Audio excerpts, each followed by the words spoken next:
The corridors of the Zephyrian Imperial Academy buzzed with whispered conversations and barely concealed laughter. Maya Chen walked through the gleaming hallways, her worn human-made boots clicking against the crystalline floors that reflected the twin suns of Zephyr Prime. Every step echoed her isolation among the towering, graceful forms of her alien classmates. At 17, Maya was the only human in a school designed for the galaxy's elite. Her presence here was a political gesture, a symbol of the fragile alliance between Earth and the Zephyrian Empire. The other students never let her forget it. "Look, the little Earth monkey is trying to keep up again," sneered Vextar, a blue-skinned Zephyrian whose crystalline ridges along his skull marked him as nobility. His serpentine tail swished with amusement as his friends gathered around him like predators sensing weakness. Maya kept her eyes forward, clutching her datapad tighter. She had learned long ago that responding only made things worse. The universal translator in her ear buzzed with their mocking words in a dozen alien languages, each one cutting deeper than the last. "I heard humans can't even survive without their primitive technology," added Silona, her voice like tinkling bells but filled with venom. The ethereal luminary's skin glowed with soft bioluminescence, making her appear angelic despite her cruel words. How pathetic that they need machines just to breathe our air. The truth was more complex. Humans could survive on most worlds with basic atmospheric processors, but Maya's classmates preferred the simplified narrative that painted her species as weak and dependent. It fit their worldview better. Maya reached her destination, advanced xenobiology, taught by Professor Kethlan, one of the few instructors who treated her with basic respect.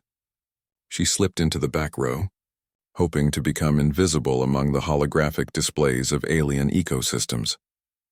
"Today we study predator-prey relationships in the Andorian system," Professor Kethlan announced, his forearms gesturing gracefully at the swirling images above their heads.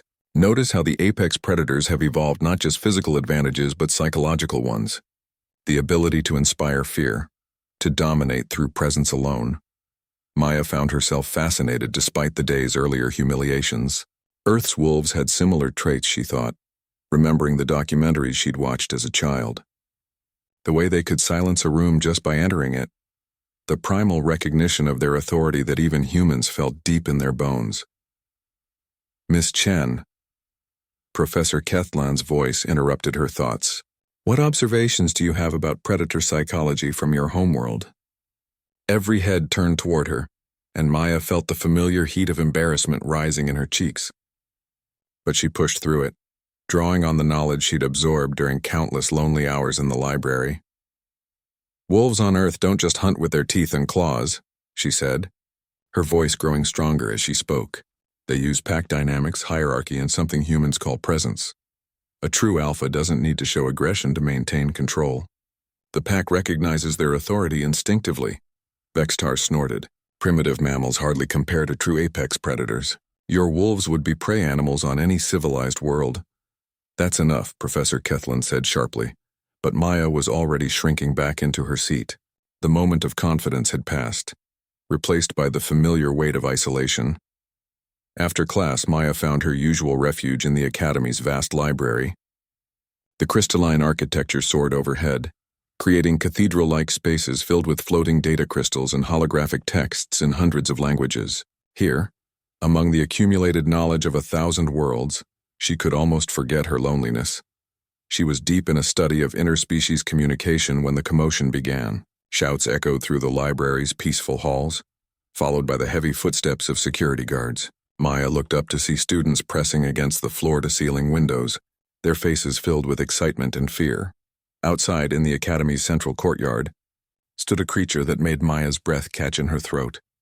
It was massive, easily the size of a small shuttle with midnight black fur that seemed to absorb light. Its eyes glowed like molten gold, and when it opened its mouth, rows of crystalline teeth gleamed like daggers. This was no ordinary predator. This was a void wolf, the personal guardian beast of Empress Zarathul herself. "Why is it here?"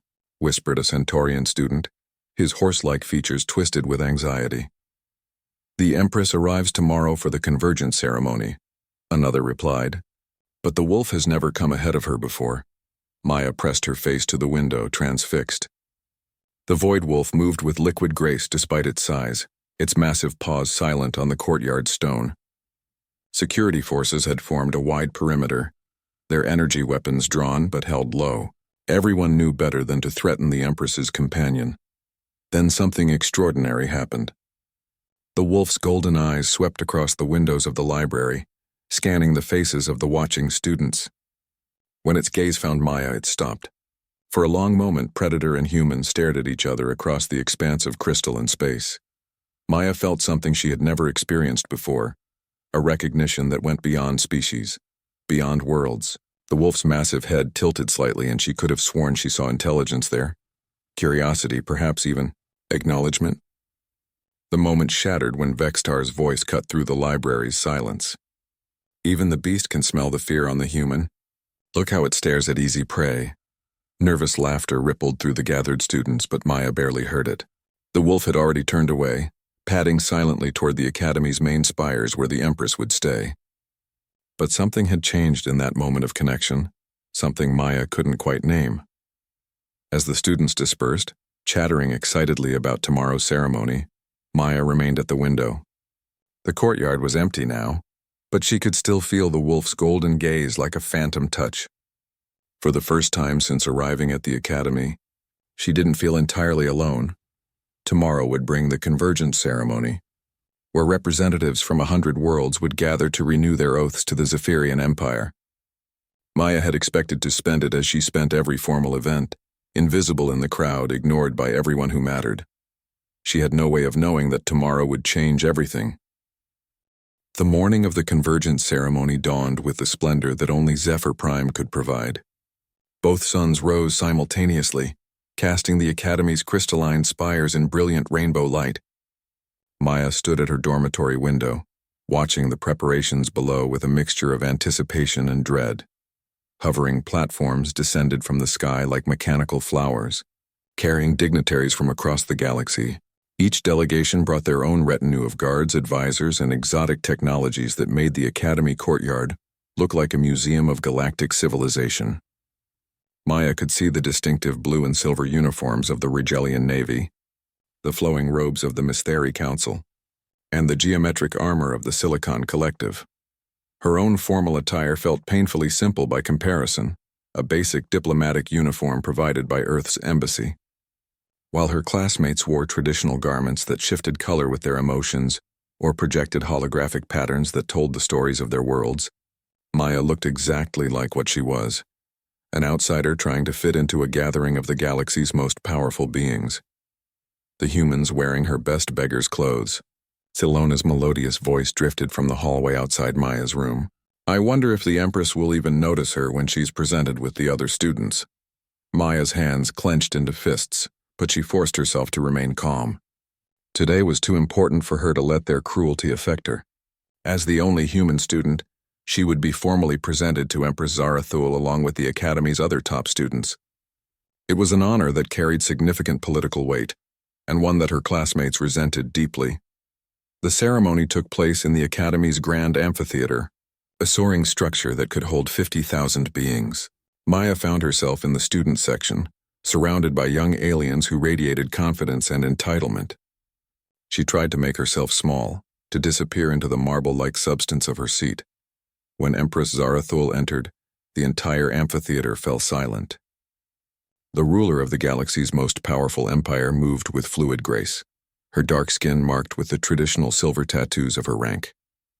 Her eyes held the weight of worlds, and her presence commanded attention from every being in the vast space. Behind her, moving like a living shadow, came the Void Wolf. Maya's breath caught as she saw the creature again. In the daylight, it was even more magnificent and terrifying. Its black fur rippled with an inner light that seemed to pull at the very fabric of space around it. The wolf's golden eyes swept the assembled crowd with the casual authority of an apex predator surveying its domain. The formal presentations began with the typical pageantry of galactic politics. Each delegation offered gifts and renewed their oaths of loyalty, while the Academy's students watched from their elevated section. Maya found herself studying the Empress more than listening to the speeches, fascinated by the way she commanded respect without saying a word. When the time came for the student presentations, Maya's heart began to race. Dean Morthak, a distinguished Zephyrian with ceremonial scarring across his blue-scaled face, called each student forward by rank and achievement. Vextar went first, his family's wealth and political connections earning him pride of place. He descended the marble steps with practiced arrogance, bowing with just enough respect to avoid insult while maintaining his dignity. Silona followed, her bioluminescent skin pulsing with patterns that spoke of her people's ancient poetry. The Empress nodded acknowledgement, her expression politely neutral as it had been for all the presentations. Maya Chen, representing Earth and the Human Colonial Alliance. Dean Morthak's voice echoed through the amphitheater. Maya's legs felt unsteady as she made her way down the steps. She could feel thousands of eyes upon her, measuring, judging, finding her wanting. The whispers followed her descent like ripples in water. Some amused, others disdainful, all painfully audible despite their attempt at discretion. When she reached the presentation circle, Maya performed the formal bow she had practiced countless times. The Empress regarded her with the same polite attention she had given every other student. But Maya noticed something else.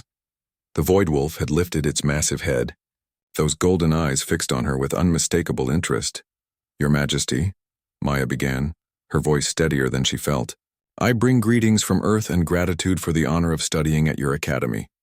"The honor is mutual," Empress Zarathul replied, her voice carrying easily across the amphitheater despite speaking at conversational volume.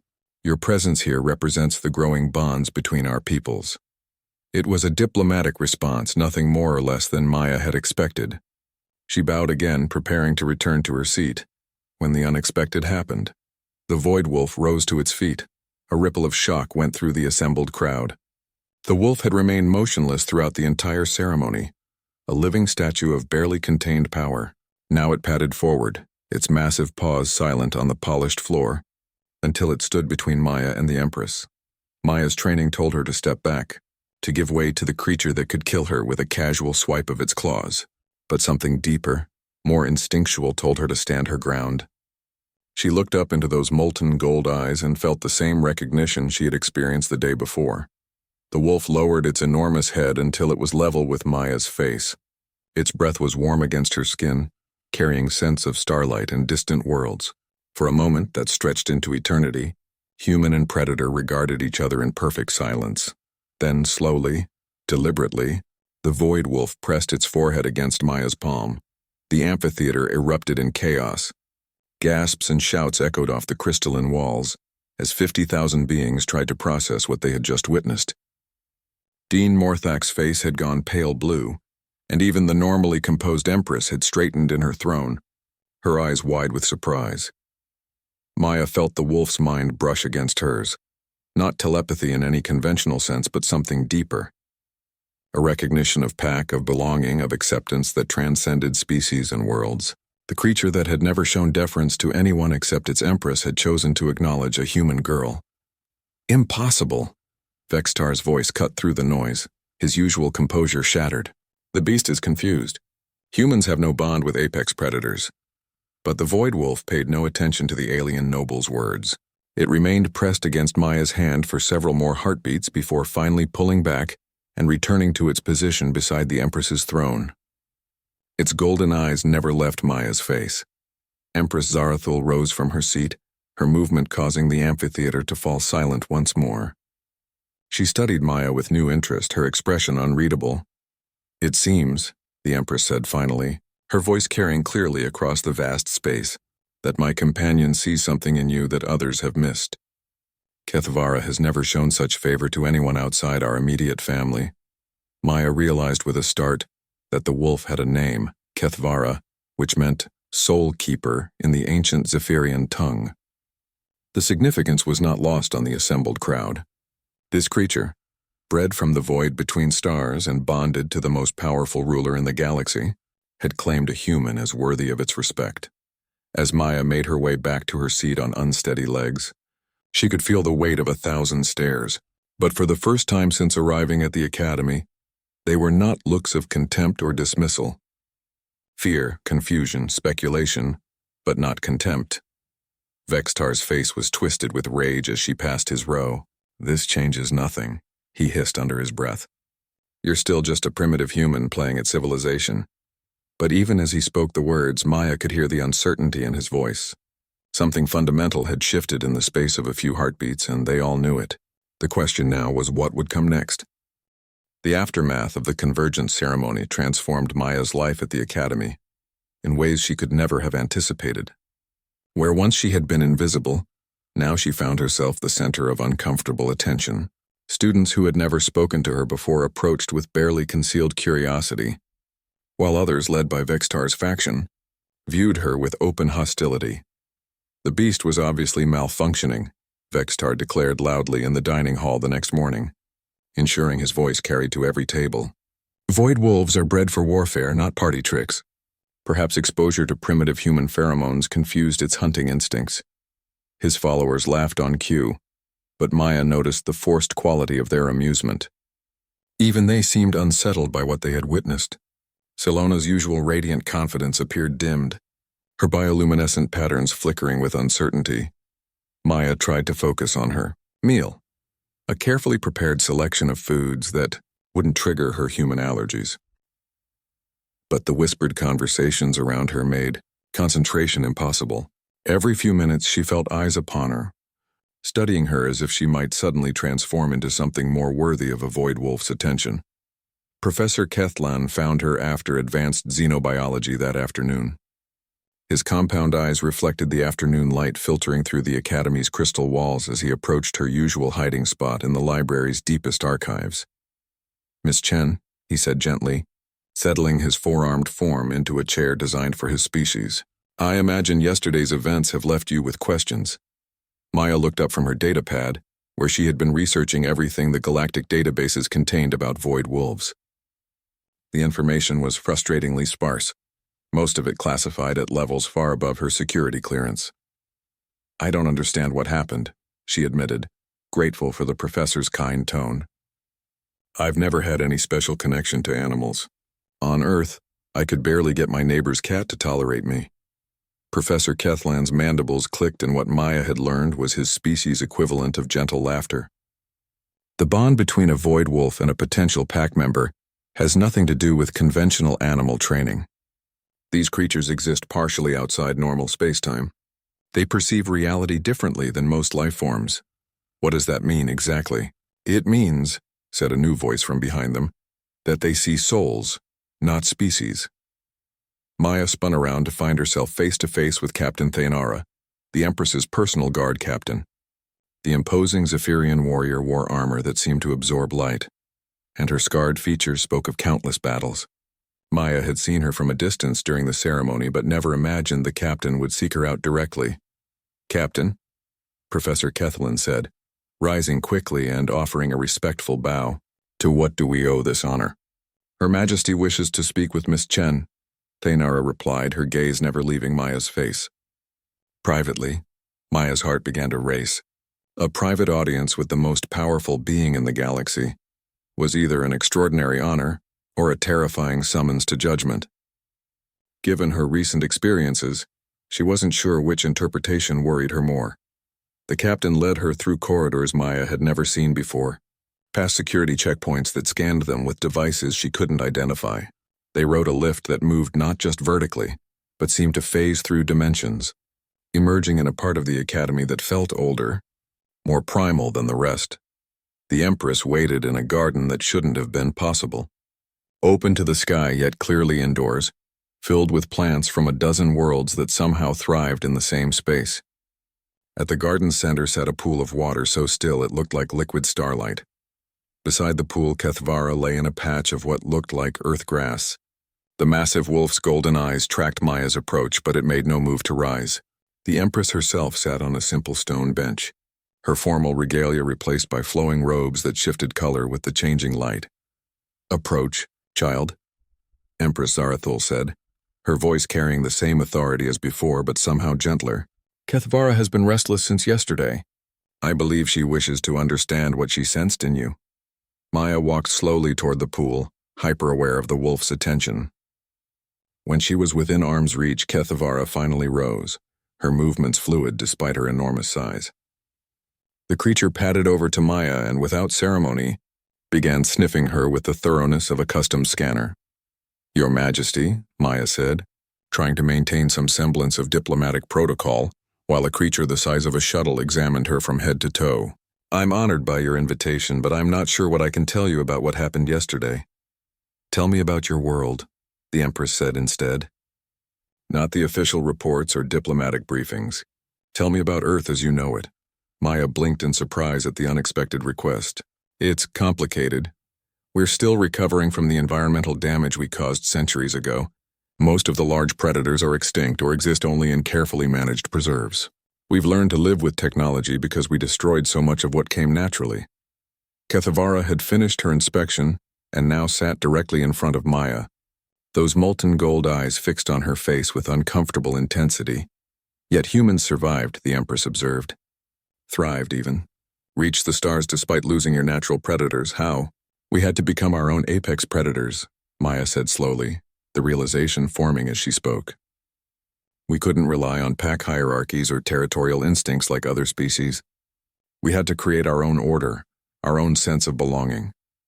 The wolf's massive head tilted slightly, and Maya felt that strange touch against her mind again. Not intrusion, but invitation. Without thinking, she reached out and placed her hand on Kethavara's snout. The contact was electric, sending sensations through her that had no human equivalent. Images flashed through her consciousness. Starlight and void. The birth and death of suns, the endless hunt between dimensions. But underneath it all was something she recognized: loneliness. This creature, bred from cosmic forces and bound to serve the most powerful ruler in the galaxy, was fundamentally alone. She's been searching, Maya whispered, understanding flooding through her. All her life, she's been searching for others who understand what it means to be isolated from your pack. Empress Zarathul leaned forward, her eyes sharp with interest. Elaborate. Humans. We're all pack animals without a pack. We create families, communities, nations, but we're always essentially alone inside our own minds. We have to choose our belonging instead of being born into it. Maya's voice grew stronger as the pieces fell into place. Kethavara recognizes that choice, that isolation. She sees something familiar. The wolf rumbled deep in her throat, a sound that might have been agreement or contentment. Her massive paw lifted and gently touched Maya's free hand, a gesture unmistakably deliberate. Fascinating, the Empress murmured. In all my years ruling this empire, I have never heard anyone describe the human condition so succinctly. And Kethavara agrees with your assessment. What does this mean? Maya asked, still processing the implications of what she had just experienced. It means, the Empress said, rising from her bench with fluid grace, that you may be more important to the future of human galactic relations than anyone realized. A human who can communicate with a void wolf on an empathic level represents possibilities we have never considered. She paused, studying Maya with the same intensity as her companion. It also means that your time at this academy has become significantly more dangerous. There are those who would see such a bond as a threat to the established order. As if summoned by her words, a commotion erupted from somewhere deeper in the academy. Shouts echoed through the crystal corridors, followed by the distinctive whine of energy weapons powering up. Kethavara's head snapped toward the sound, her lips pulling back to reveal those crystalline teeth. It seems, the Empress said with grim satisfaction, that we are about to discover just how far some will go to maintain their prejudices. The wolf's growl filled the garden like thunder, and Maya realized that whatever was coming, she was no longer facing it alone. The disturbance that had interrupted Maya's audience with the Empress turned out to be more serious than anyone initially realized. As Captain Thane Ara's security forces investigated, they discovered evidence of sabotage in the Academy's main power grid, a carefully orchestrated attack designed to disable the facility's defenses during the height of the convergence ceremonies. Maya found herself at the center of a storm of suspicion and accusation. The timing was too convenient, Vextar argued loudly to anyone who would listen. A mysterious bond with the Empress's wolf, followed immediately by a security breach that could have killed thousands. Clearly the human was part of some elaborate Earth conspiracy. Think about it logically, he declared in the Academy's main assembly hall, his crystalline ridges flaring with righteous anger. Humans are known for their deception. They've probably been planning this infiltration for years, using their weakest representative to lower our guard. The gathered students murmured agreement. their earlier uncertainty about Maya transforming into something darker. Fear made people seek simple explanations, and Maya represented the most convenient target. Silona, her bioluminescent patterns pulsing with aggressive colors, stood to support Vextar's claims. I've studied human history. They're masters of psychological warfare, pretending to be harmless while planning their attacks from within. Professor Kethlan tried to interject, his voice carrying the authority of decades of teaching. These accusations are baseless. Miss Chen has been under constant observation since arriving at the academy. There is no evidence. The evidence is the wolf's behavior. Vextar interrupted, his serpentine tail lashing with agitation. No creature simply chooses to bond with a random alien. The humans must have done something to it, drugged it or used some primitive chemical manipulation. Maya sat in the back of the hall, feeling the weight of hostile stares like physical blows. Part of her wanted to stand up to defend herself against these ridiculous accusations. But a larger part recognized the futility of argument. These beings had already decided she was guilty. They just needed to construct a narrative that justified their conclusion. The debate might have continued indefinitely, if not for the arrival of an unexpected ally. The doors to the assembly hall burst open with a resonance that made the crystal walls ring like bells.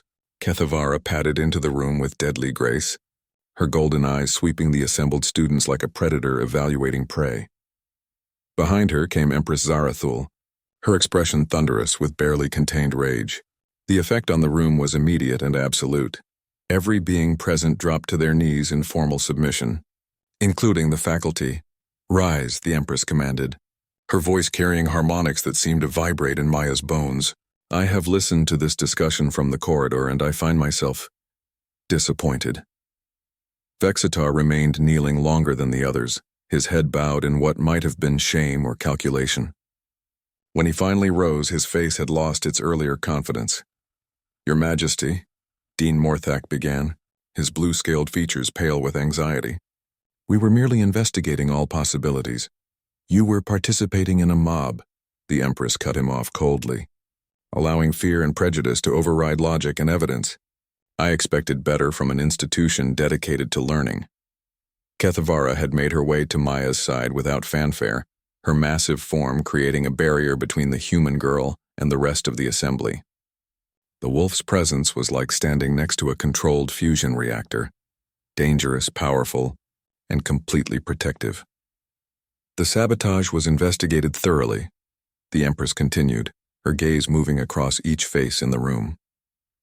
"The perpetrators were identified within hours of the initial breach.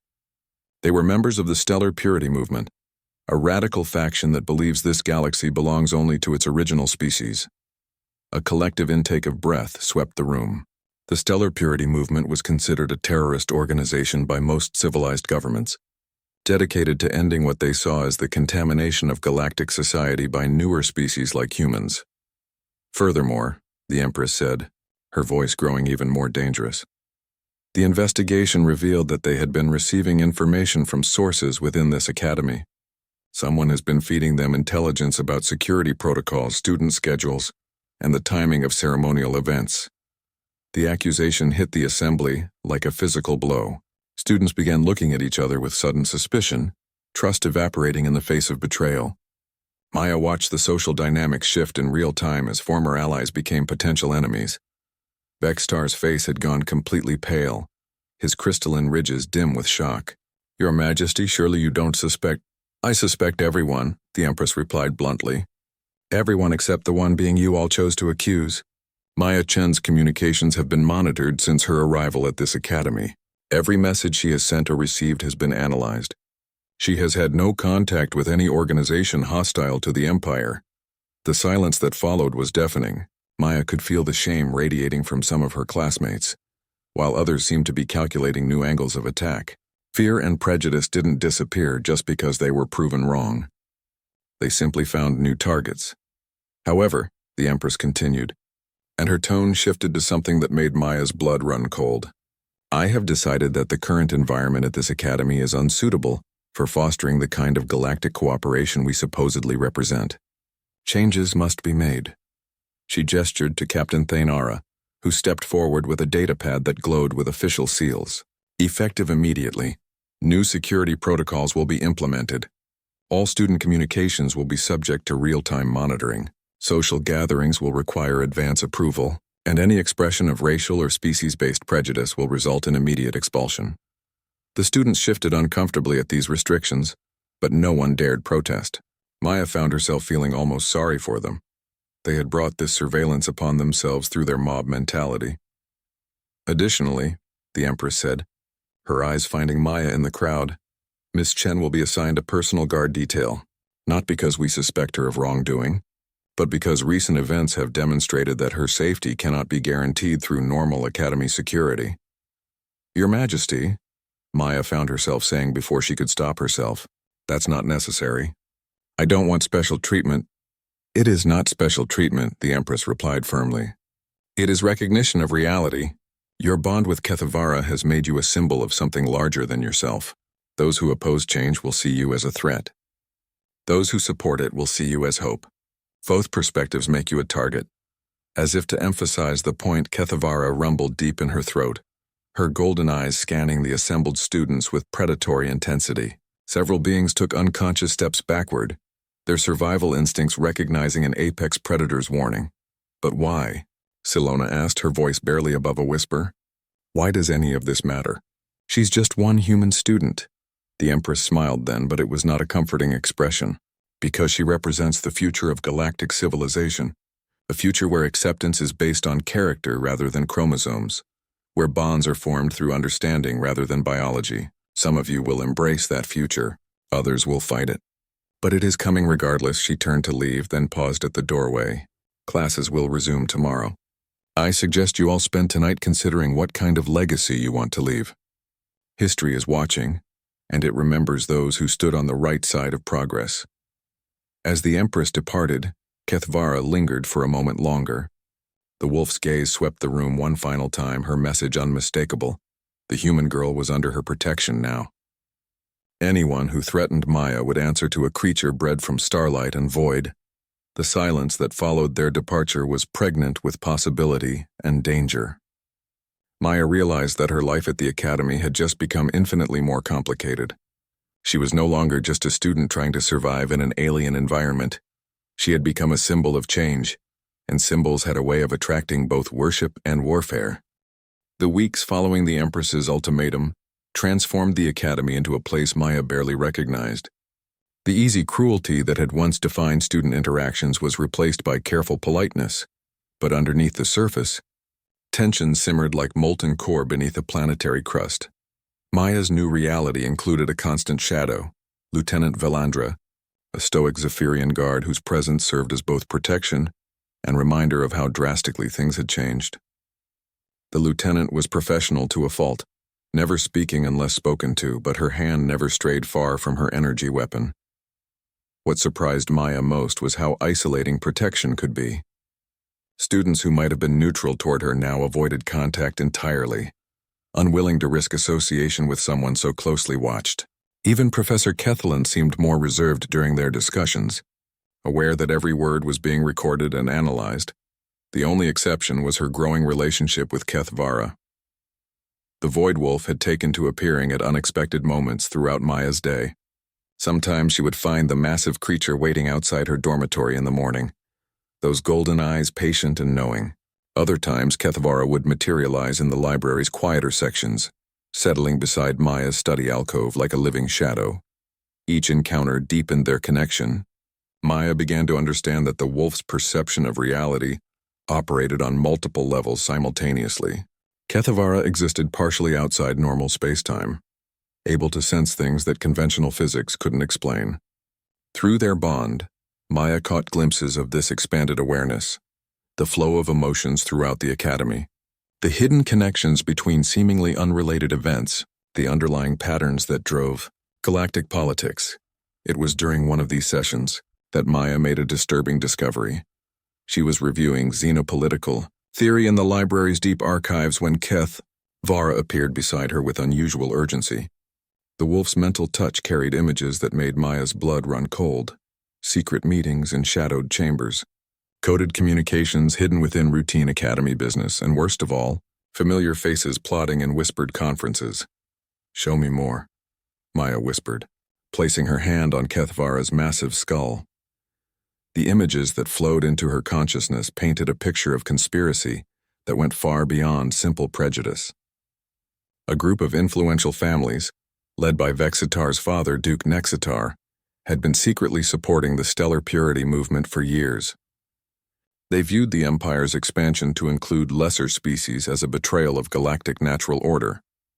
Maya saw Duke Nextar meeting with hooded figures in locations that existed between dimensions, spaces where conventional surveillance couldn't reach. She watched money and weapons flow through networks designed to appear completely legal, while funding terrorism. Most chilling of all, she witnessed planning sessions for something called the Purification Event, a coordinated attack designed to demonstrate human weakness and justify their expulsion from galactic society. "We have to warn someone," Maya breathed. But Kethvara's response carried undertones of caution. The wolf's images showed her why. The conspiracy included members of the Academy's own security apparatus, beings who had sworn to protect students while secretly working to eliminate the ones they considered unworthy. Even Lieutenant Valandra, Maya realized with growing horror, was not above suspicion. Her protection detail might just as easily be an execution squad waiting for the right moment. The sound of approaching footsteps made Maya jerk her hand away from Kethvara's contact. The wolf melted back into shadows with supernatural grace as Silona appeared around the corner of the archive stacks. The luminary student's bioluminescent patterns were dim, almost subdued, and her usual confidence seemed fractured. "Maya," Silona said quietly, glancing around to ensure they were alone. "I need to speak with you." Every instinct Maya had developed over months of harassment told her to be suspicious, but something in Silona's manner seemed different. Desperate almost. "What about?" Maya asked carefully, aware that Lieutenant Valandra was probably monitoring this conversation from her position near the archive entrance. "About what happened during the assembly," Silona said, settling into a chair across from Maya's alcove. "About what I said, what we all said. I've been thinking about it and She paused. Her patterns flickering with what Maya had learned indicated emotional turmoil among her species. "You what?" "I think we made a terrible mistake," Silona whispered, her voice barely audible even to Maya's enhanced hearing aids. "Not just in accusing you, but in how we've treated you from the beginning. My people have a saying. The light that illuminates truth often reveals uncomfortable shadows. I've been seeing shadows everywhere since that day." Maya studied the other girl's face, looking for signs of deception. Luminari were capable of sophisticated emotional manipulation through their bioluminescent displays, but Silona's patterns seemed genuinely chaotic, lacking the controlled rhythms of practiced artifice. "What kind of shadows?" Maya asked. "Conversations that stop when I approach, meetings that I'm suddenly excluded from, messages on my personal communicator that disappear before I can read them completely."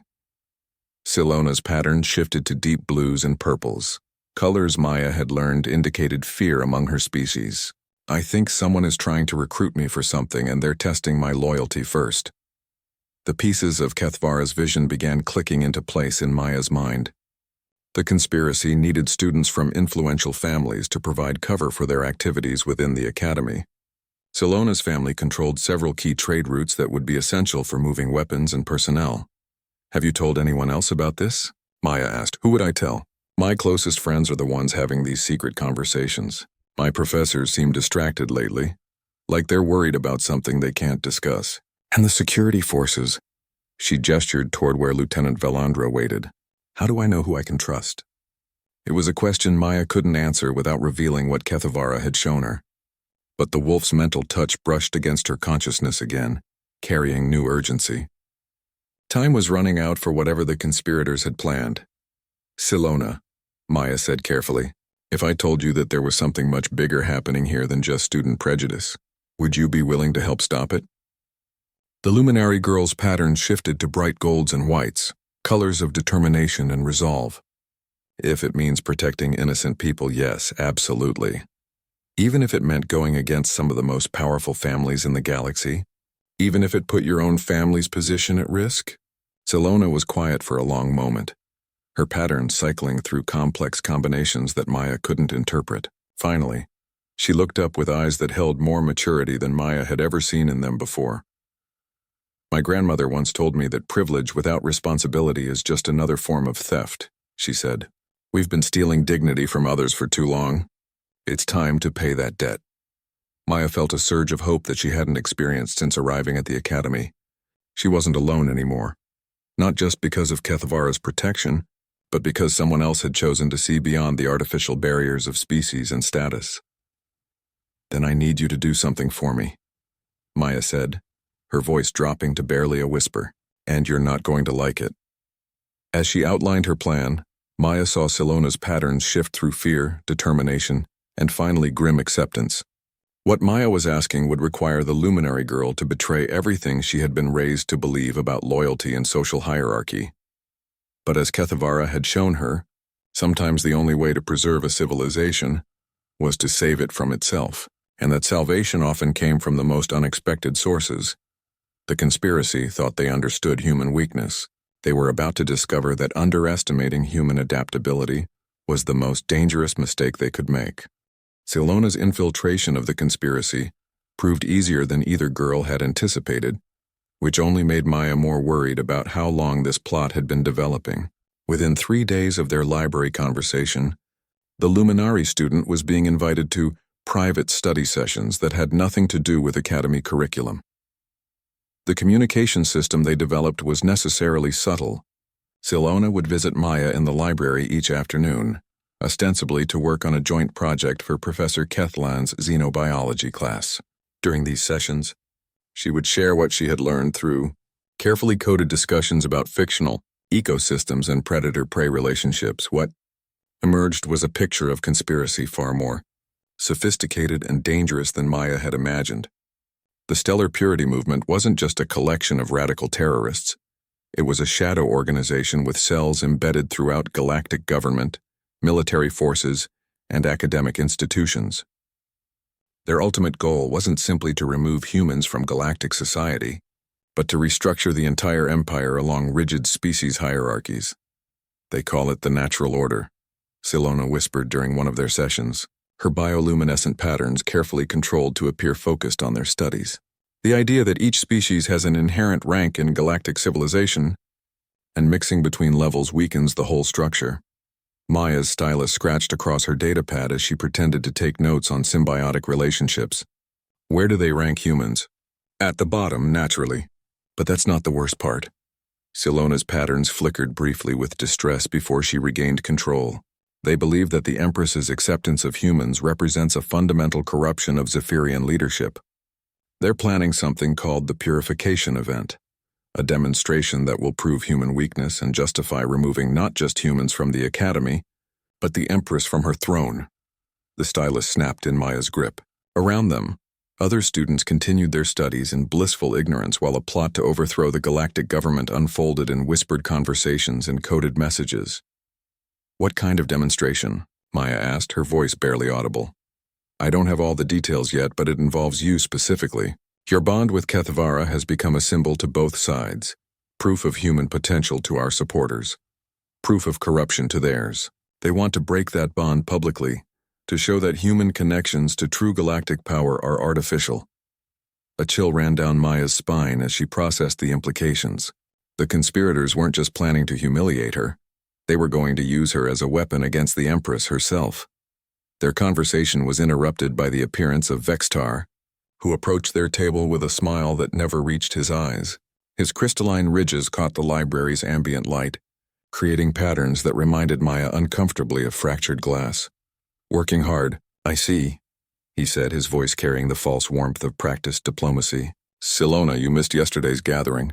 Duke Morthex was asking about you specifically. Maya watched Silona's patterns carefully, but the Luminary girl's response seemed genuinely surprised. I wasn't aware there was a gathering. My academic schedule has been particularly demanding lately. Of course, Vextar agreed smoothly. Perhaps you could join us this evening instead?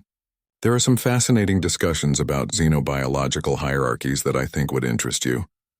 The invitation was clearly a test. Maya caught Silona's eye briefly, seeing her own concern reflected in the other girl's carefully neutral expression. They had known this moment would come, when Silona would have to choose between safety and continuing to gather intelligence. I'd be honored. Silona replied, her patterns shifting to pleased acceptance. Where should I meet you? The restricted archives, level 7. After evening meal. Vexitar's smile widened slightly. Bring your curiosity, but leave your recording devices. This is a private academic discussion. After he left, Maya and Silona continued their pretense of study for several more minutes before Maya finally spoke. You don't have to do this. We already know enough to warn the authorities, do we? Silona asked quietly. Who exactly would we warn? How many of the authorities are part of this conspiracy? And what proof do we have beyond my word against some of the most powerful families in the galaxy? She was right, and Maya knew it. Even Kethvara's visions wouldn't be accepted as evidence in any formal proceedings. The conspiracy had been too careful, too sophisticated in covering their tracks. Besides, Silona continued, her patterns shifting to determined oranges and reds. Tonight might be our only chance to learn the specific details of their plan. If we know when and how they intend to strike, we can prepare a counterattack. Maya spent the rest of the afternoon in a state of barely controlled anxiety. Kethvara appeared beside her during dinner, the wolf's mental touch carrying waves of protective concern. Through their bond, Maya tried to communicate the situation's complexity, but the creature's response was frustratingly simple. Identify threats, eliminate threats. Protect pack. If only human politics could be resolved with such straightforward solutions. Evening meal passed with agonizing slowness. Maya watched Silona at the luminary table, noting how several other students seemed to be observing her as well. The conspiracy was clearly worried about their newest recruit's reliability. As the dining hall emptied, Maya made a decision that she knew Lieutenant Valandra wouldn't approve of. Instead of returning to her dormitory as expected, she slipped away through the service corridors. She had mapped during her early weeks of hiding from tormentors. The restricted archives occupied a section of the academy that predated most of its current structure. Here, ancient Zephyrian architecture merged with alien technologies in ways that created spaces between spaces perfect for clandestine meetings. Maya positioned herself in an alcove that provided audio access to level 7 through the building's ventilation system. She had discovered the acoustic properties accidentally during one of her early explorations, never imagining she would use them for espionage. The voices that filtered through the metal ducts made her blood run cold. At least a dozen students were present, including several she had considered neutral or even potentially sympathetic. But it was the adult voices that truly frightened her. Academy faculty members, security personnel, and individuals whose accents suggested they came from far outside the Academy's normal sphere. The human girl's bond with the beast represents a fundamental threat to natural order, a voice she didn't recognize was saying. Our xenobiological studies confirm that such connections should be impossible. The fact that it exists suggests artificial enhancement or corruption of the wolf itself, added another speaker, this one clearly Zephyrian nobility, based on the formal structure of his speech.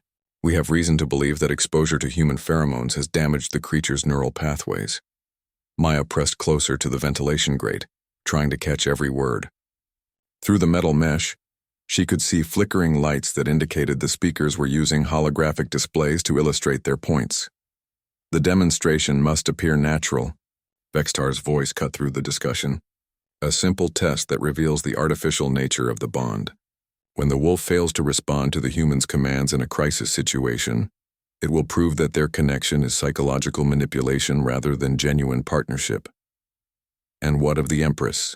Asked a female voice that Maya thought might belong to one of the senior faculty members. She has clearly been deceived by this charade. How do we protect her dignity while exposing the truth? Her Majesty's wisdom will be vindicated when the deception is revealed. Duke Nextar's voice replied with oily confidence. She will be grateful to us for exposing the conspiracy before it could damage the Empire's stability. The conversation continued for another hour, laying out a plan that was both elegant and horrifying. During the Academy's upcoming achievement ceremony, a staged emergency would separate Maya from her guards. In the chaos, she would be forced to call upon Kethvara for protection, but the wolf would be prevented from responding by a sonic disruptor that would interfere with their mental connection. Maya's public humiliation would demonstrate human weakness and fraudulent claims to galactic citizenship. The Empress, faced with undeniable proof of deception, would be forced to reconsider her policies regarding human integration. And the conspirators would emerge as the wise guardians of galactic stability who had saved the Empire from corruption. It was a plan that could work, Maya realized with growing horror. Unless they found a way to stop it. The achievement ceremony dawned with the kind of crystalline clarity that made Zephyr Prime famous throughout the galaxy. Maya stood at her dormitory window, watching the preparations below while her mind raced through potential counter-strategies. In 3 hours, the conspiracy would attempt to destroy everything she had built at the academy. She intended to be ready.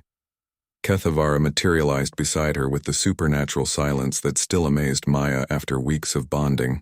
The wolf's mental touch carried complex emotions, protectiveness, anticipation, and something that felt remarkably like anticipation. Through their connection, Maya sensed that the creature understood far more about the coming confrontation than she had realized. "You knew this was coming," Maya said softly, placing her hand on Kethavara's massive skull. "You've been preparing for it." The images that flowed into her consciousness confirmed her suspicion. Kethavara had been monitoring the conspiracy through methods that transcended conventional surveillance. The wolf's transdimensional perception allowed her to observe the conspirators even in their supposedly secure meeting spaces. More importantly, she had been planning a response that would expose their true nature to everyone present. A soft chime from Maya's door announced Lieutenant Velandra's arrival. The Zephyrian guard entered with her usual professional demeanor, but Maya caught subtle signs of tension in her posture. According to the plan Maya had overheard, Velandra would be called away on a false emergency just before the staged crisis began. "Miss Chen," the lieutenant said formally, "it's time to prepare for the ceremony. The Empress expects your presentation to be exemplary." Maya nodded, following the guard toward the ceremonial halls, while Kethavara padded silently beside them. What Velandra didn't know was that Maya had already prepared, not just for her official presentation, but for the battle that would follow. The achievement ceremony took place in the Academy's Grand Amphitheater, the same venue where Maya had first experienced Kethavara's recognition. Today, the space was filled with representatives from across the galaxy, dignitaries who had come to witness the Academy's celebration of academic excellence. It was the perfect audience for public humiliation, or public vindication. Maya took her assigned position among the presenting students, hyper-aware of every face in the crowd. She spotted Vextar near the front, his crystalline ridges glowing with barely contained excitement. Silona sat with the other Luminari delegation, her bioluminescent patterns carefully neutral despite what Maya knew she must be feeling. The early presentations proceeded exactly as rehearsed. Students demonstrated their academic achievements while proud families applauded from the gallery. Maya waded through displays of mathematical brilliance, artistic innovation, and technological advancement, all the while feeling the weight of approaching crisis. When her turn came, she walked to the presentation circle with Kethavara at her side.